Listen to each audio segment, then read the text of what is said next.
अस्सलाम वालेकुम स्टूडेंट्स, कैसे हैं आप सब। अगर आपने अभी तक मेरे चैनल को सब्सक्राइब नहीं किया तो मेरे चैनल को सब्सक्राइब कर दें और बेल के नोटिफिकेशन को प्रेस कर दें ताकि जो मेरी आने वाली लेटेस्ट वीडियोस हैं वो आप तक पहुंच जाए। तो जैसा कि मैंने अपनी प्रीवियस वीडियो में जो टॉपिक नंबर 4.4 था चैप्टर 4 का वेक्टर एनालिसिस की जो बुक मैंने स्टार्ट की है, इसका टॉपिक 4.4 की एक्सप्लेनेशन अपनी प्रीवियस वीडियो में अपलोड की है। और जो आज की वीडियो है उसमें टॉपिक नंबर 4.5 डायरेक्शनल डेरिवेटिव से रिलेटेड एक्सप्लेन करूंगी। तो सबसे पहले मैं इस डायरेक्शनल डेरिवेटिव्स की, ये तो हेडिंग हो गई ना। अगर हम लोगों को ये प्रूफ है, काफ़ी लॉन्ग प्रूफ है, और अगर ये हमारे पास आ जाता है क्वेश्चन में, फॉर एग्जांपल बीएस के लेवल पे या फिर बीएससी पे, तो मतलब जो बीएससी के लेवल पे ये बुक पढ़ाई जाती है मोस्टली क्लासेस में। तो जो हमारे पास, अगर हम लोग इसको, मैं ये बताना चाह रही हूँ कि अगर इसका क्वेश्चन आएगा तो वो ये तो नहीं कहेंगे कि डायरेक्शनल डेरिवेटिव्स फाइंड आउट करें। उसमें क्या हमारे पास स्टेटमेंट आएगी, स्टेटमेंट में रीड कर लेती हूँ। स्टेटमेंट कुछ इस तरह से आएगी कि या तो हम लोगों के पास फॉर्मूला गिवन होगा, या तो ये देखिए, ये जो फॉर्मूला है मेरे पास, T phi is equal divided by T S is equal to delta phi dot U, या तो आप ये प्रूव करोगे, या फिर वो ये क्वेश्चन स्टेटमेंट की फॉर्म में अगर आता है तो वो ये आएगा, show that the gradient of a scalar function phi is the directional derivative of phi perpendicular to the level surface. ठीक है, इस तरह से क्वेश्चन आएगा। तो हम लोगों के पास स्टेटमेंट की फॉर्म में भी क्वेश्चन आ सकता है, और हम लोगों को जो ये फॉर्मूला फॉर्म है, मतलब फॉर्मूले की जो टर्म पे आपका क्या आ सकता है, क्वेश्चन आ सकता है। तो सबसे पहले हम इसका डायरेक्शनल डेरिवेटिव्स का क्या करेंगे। टॉपिक 4.4 की जो हेडिंग है वो है जी डायरेक्शनल डेरिवेटिव।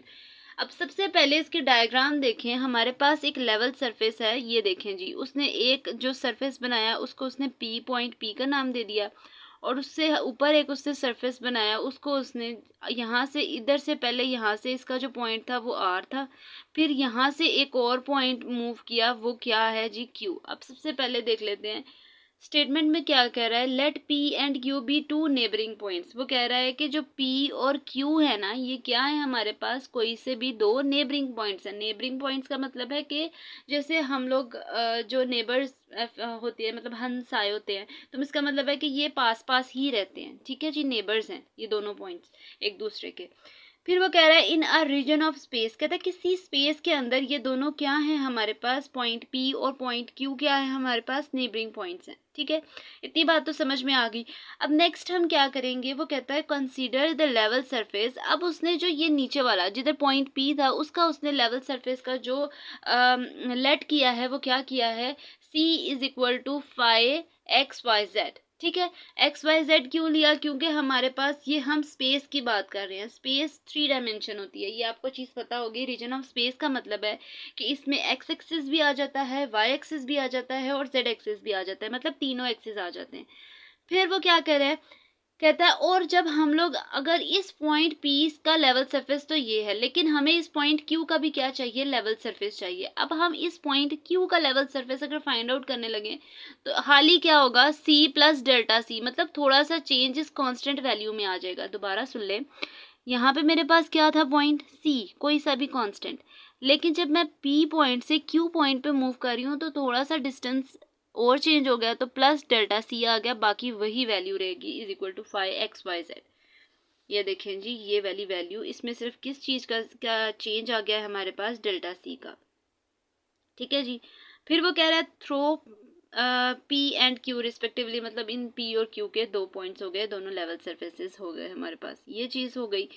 नेक्स्ट वो क्या कहता है, वो कहता है let s and r be unit vectors. अच्छा, अब हम लोगों ने ये जो एक पॉइंट पी से आर ड्रॉ किया है, ये इसका क्या है, नॉर्मल कह सकते हैं या इसका पोजीशन वेक्टर कह सकते हैं। ठीक है, दोबारा सुन लें, ये एक लाइन स्किप यहाँ पे की गई है। आपकी बुक पे सारी चीज़ें लिखी है, मैंने कुछ चीज़ों को जो है स्किप भी किया है। यहाँ पे जो हमारे पास लाइन थी वो ये थी, मैं एक दफ़ा बुक से भी टैली कर लेती हूँ। हाँ, सबसे पहले यहाँ पे फिर नेक्स्ट क्या लिखा हुआ था, let the normal to level surface through P intersect the level surface through Q at point R. ठीक है, यहाँ से अब मैंने आपको ये चीज़ कही कि नॉर्मल होगा, यहाँ पर इसका पोजीशन वेक्टर होगा, लेकिन जो आपकी बुक पे लिखा हुआ है पेज नंबर 137 पे, उसमें कुछ जो हमारे पास लाइन्स है वो मैंने स्किप कर करके लिखा क्योंकि काफ़ी ज़्यादा ये लेंथी हो रहा था। लेकिन अगर आपने बुक वाला लिखना है तो आप बुक वाला भी लिख सकते हैं, ये मुझे लगा कुछ इंपॉर्टेंट नहीं है तो मैंने वो चीज़ें कुछ स्किप कर दी हैं। ठीक है जी, अब यहाँ पे क्या होगा, उसने कहा कि हमारे पास जो ये पॉइंट है, मतलब ये आर पॉइंट है, ये क्या है, यहाँ पी से लेकर इधर तक मैंने एक नॉर्मल ड्रॉ किया है और नॉर्मल का नाम उसने आर कैप रख लिया। ठीक है, ये तो उसने आर कैप रखा, लेकिन उसने इस पी क्यू का जो हमारे पास यूनिट वेक्टर है, ये आर कैप उसने यूनिट वेक्टर इसका नाम रखा है। ठीक है, लेकिन इसका यहाँ से जो यूनिट वेक्टर है वो कोई नहीं था, तो उसने उससे स्मॉल एस कैप का नाम दे दिया। ठीक है, उससे उसको डिनोट कर दिया। ठीक है जी, नेक्स्ट वो क्या कहता है, वो क्या लिखा हुआ है आपकी बुक पे, नेक्स्ट वो कहता है let s and r be unit vectors along P Q and P R. अब देखें, उसने कहा है कि पी और क्यू, पी क्यू का यूनिट वेक्टर क्या है एस कैप, और पी आर का यूनिट वेक्टर क्या है हमारे पास आर कैप। ठीक है जी, नेक्स्ट वो क्या कहता है, इतनी बात समझ में आ गई। अब यहाँ पे वो क्या कह रहा है, and measure of length in these directions be denoted by s and r. ये तो चीज़ हम लोगों को अंडरस्टूड सी है, इतनी बात समझ में आ गई। अब वो क्या कह रहा है नेक्स्ट फर्दर, अब मैं मूव करने लगी हूँ नेक्स्ट पेज पे, वो ये लिखा हुआ है जी, वी डिफाइन। अब हम लोगों ने जो प्रूफ करना है वो D phi by D S है। ठीक है, दोबारा सुन लें, हम लोगों ने जो चीज़ प्रूफ करनी है वो क्या है कि D phi by D s की वैल्यू फाइंड आउट की जाए as the directional derivative of phi in the direction of the vector s. ठीक है जी, अब इसको प्रूव करने के लिए हम क्या करेंगे, अपने तौर पे सपोज करेंगे, ये आपकी बुक पे लिखा हुआ है और कुछ चीज़ें मैंने यहाँ से स्किप की हुई हैं, लेकिन ये है कि आप लोगों ने क्या करना है, आप लोगों ने इसी को जो है कोशिश करनी है कि आप इसको लिखें हर चीज़। तो ये है जी हमारे पास, हाँ जी। अब वो कह रहा है सपोज करना है हम लोगों ने, सपोज क्या करना है, पी आर किसके इक्वल है, हम लोगों ने अपने तौर पे पी और आर, ये तो उसने यूनिट वेक्टर दिया था, लेकिन उसने पी और आर जो टर्म है उसको उसने स्मॉल मतलब डेल्टा आर रख लिया, मतलब अपने तौर पे सपोज किया है, डी आर नहीं रखा, उसने डेल्टा आर रखा, क्योंकि हम लोगों ने D phi by D S तो प्रूफ करना है।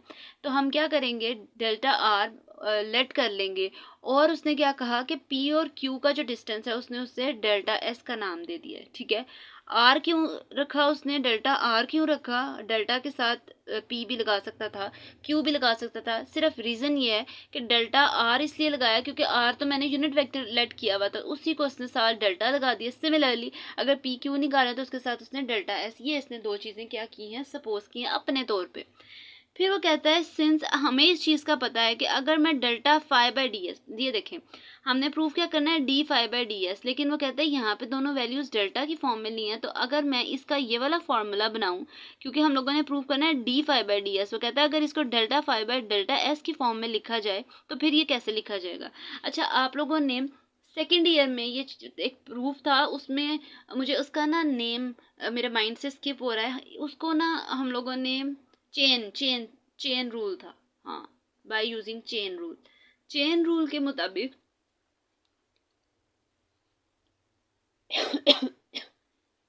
अगर चेन रूल यूज यहाँ पे हुआ है, चेन रूल का रीज़न ये था कि हमारे पास तीन वैल्यूज़ होती थी, मतलब ये कि D phi by D R मतलब delta phi by delta S है। अब मैं डेल्टा फाइव को ब्रेक कर दूंगी, delta phi by delta R dot delta R by delta S, जो मेरे पास एक टर्म है, मतलब मेरे पास एक और एक्स्ट्रा टर्म है, उसको इससे डिवाइड कर देते हैं इस ऊपर वाले टर्म से, और फिर क्या करते हैं, इसके ऊपर डॉट प्रोडक्ट लगाया जाता है और उसके ऊपर वही वाली वैल्यू दोबारा लिख के साथ ये वाली वैल्यू लिखती जाती है। ये चेन रूल था, मुझे अभी जो है माइंड में आया है, पहले मुझे ये स्किप हो रहा था, तो इसको नेम यहाँ कौन सा आप लिख सकते हैं, यहाँ पे बाय यूजिंग चेन रूल। हम लोगों ने चेन रूल यूज़ करते हुए क्या किया, मैंने उसको ब्रेक कर लिया। क्यों ब्रेक किया, ब्रेक करने का रीज़न ये है कि मुझे डेल्टा आर की वैल्यू मेरे पास है, तो मैंने उसको भी यहाँ पे वैल्यूज़ को पुट करना है। फिर वो कहता है इक्वालिटी के बाद अगर delta R by delta S की जगह इनकी पी आर और पी क्यू लिख दिया जाए, मतलब इसकी डेल्टा आर की जगह पी आर लिख दिया जाए, ये लिख दिया,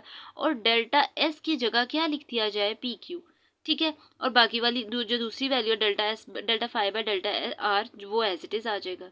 फिर वो कहता है but P R by P Q is equal to cos theta approximately. अब ये चीज़ दोबारा समझ लें। अब मेरे पास यहाँ से ये देखिए, अगर मैं इसको देखूं तो ये मेरे पास एक क्या बन गई है, एक ट्रायंगल बन गई है, ठीक है।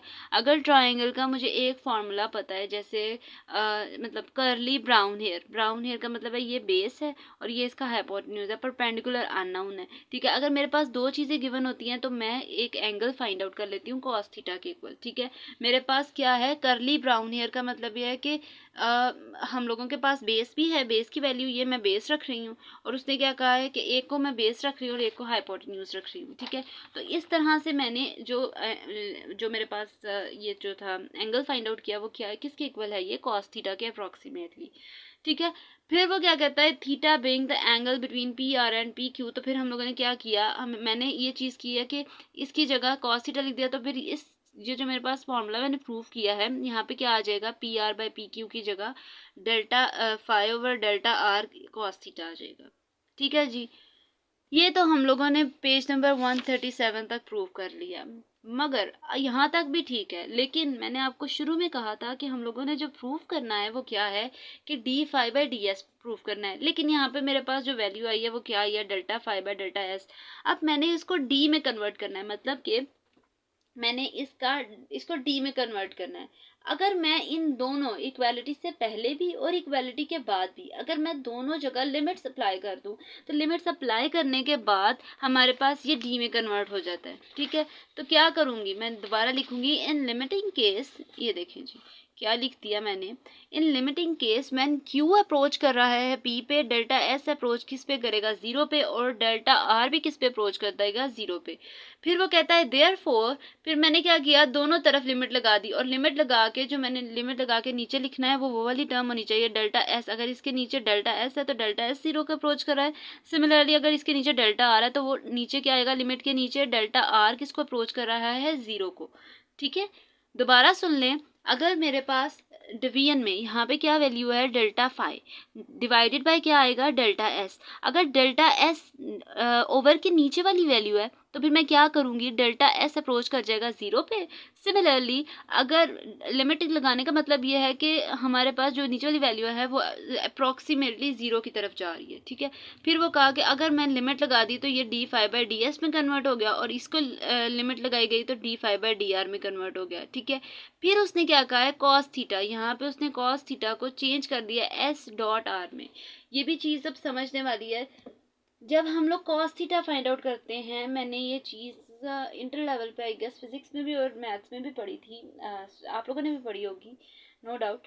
तो उसमें क्या था कि जब हम कॉस थीटा यूज़ करते थे तो इसमें डॉट प्रोडक्ट यूज़ होता था, और अगर हम साइन थीटा यूज़ करते थे तो उसमें क्रॉस प्रोडक्ट यूज़ होता था। हमारे पास क्या है, अगर मैं इसके यूनिट वेक्टर्स देखूं तो एस और आर था, कॉस थीटा यूज़ हुआ तो इसका मतलब ये है कि इधर बीच में क्या आ जाएगा, एस डॉट का, एस और आर का क्या आ जाएगा, डॉट प्रोडक्ट, ये आ गया। फिर उसने कहा है कि r d phi by D r तो ग्रेडियंट ऑफ फाई है, ठीक है, ये तो उसका फॉर्मूला है, तो उसकी जगह उसने क्या लिख दिया, ग्रेडियंट ऑफ फाई। फिर वो क्या कहता है, ये तो हमारे पास भी है, gradient of phi is equal to, ये तो उसने कहा है कि इसको उसने ग्रेडियंट ऑफ फाई का नाम दे दिया और वो उसने यहाँ पे लिख दिया। इतनी बात हमारे प्रूफ हो गई है, ठीक है जी। फिर वो कहता है इट इज़ क्लियर दैट, ये मैं आपके page number 138 elementary vector analysis की बुक है वहाँ से पढ़ रही हूँ। वो कहता है it is clear that gradient phi lies in the direction of the normal to the level surface of phi and measures the rate of change of phi in that direction। अब हम लोगों ने क्या करना है, हम लोगों ने उसका जो नॉर्मल है उससे हम लोगों ने यूनिट डायरेक्शन भी, मतलब उसकी डायरेक्शन भी फाइंड आउट करनी है, ठीक है। उसके लिए क्या करेंगे, मैं d phi by D s लिखूंगी, ठीक है, वही वाली वैल्यू लिखी जाएगी, लेकिन इसके साथ पार्शियल फाई और partial S D x by D S, similarly plus partial phi और partial by D phi by D S, plus ये डी एस तो ये वाला आ रहा है, ठीक है। और जो ये मेरे पास यहाँ पे आ रही हैं वैल्यूज़, अच्छा यहाँ पे एक्स है, सॉरी यहाँ पे एक्स है। मैंने क्या किया, जो मेरे पास पार्शियल डेरिवेटिव्स थे, ये देखें यहाँ से आपको समझ आएगी, ये देखें पार्शियल फाइव और पार्शियल एक्स आई कैप प्लस पार्शियल फाइव और पार्शियल वाई जे कैप प्लस पार्शियल फाइव और पार्शियल के पार्शियल फाइव और पार्शियल जेड के कैप, इसका डॉट प्रोडक्ट लिया जाएगा d x by D s i cap plus d y by D s मतलब j cap, तो इन दोनों का डॉट प्रोडक्ट लिया जाए तो ये वाली वैल्यू दोबारा बन जाती है, ठीक है। तो उसने क्या किया, उसने इस तरह से एक वैल्यू लेट किया और उसको फिर उसने ब्रेक कर लिया है इन दो पार्ट्स में, ठीक है जी।